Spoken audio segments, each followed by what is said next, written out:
C'est un discours de presque 1 h 3 et il y a à boire et à manger s'il faudrait décortiquer toute cette adresse du chef de l'État. Mais sinon, Déon Koussou, pensez-vous que la cohésion nationale va aboutir à partir de ces recommandations? On a compté environ 669 recommandations issues des concertations nationales, dont quelques-unes reprises dans cette adresse du chef de l'État aujourd'hui.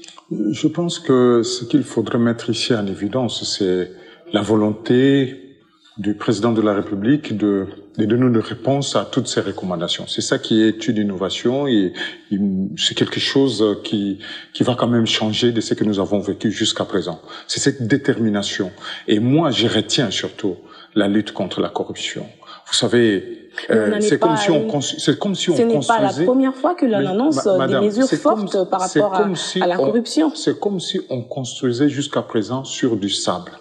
C'est fini. Si on ne combat pas la corruption, si on n'arrête pas le coulage plutôt des recettes, comme on le dit, le terme est cher au vice-premier Mokoko, le coulage des recettes. Donc on ne pourra pas avancer parce qu'il n'y aura toujours pas suffisamment de moyens pour faire la politique que veut le président de la République et encore moins, il n'y aura pas suffisamment de moyens pour assurer les sociales de notre population. Donc il ne faut pas que les individus s'arrogent, s'attribuent les moyens de l'État pour vivre mieux avec leur famille pendant que l'État manque les moyens, ne serait-ce que d'assurer les services minimums à nos populations. Donc, un dernier mot?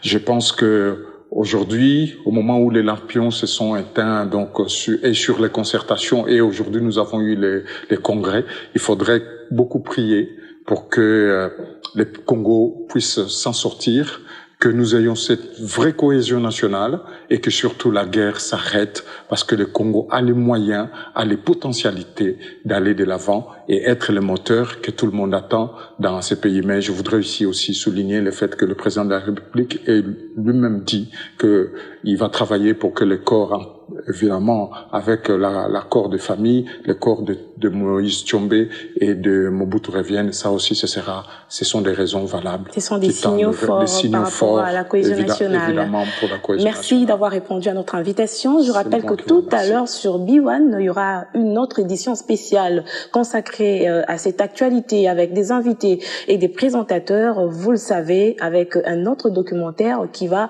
bien sûr nous parler de la genèse de ces concertations nationales dont l'objectif était d'aboutir à une cohésion nationale. Voilà tout, nous allons changer de chapitre.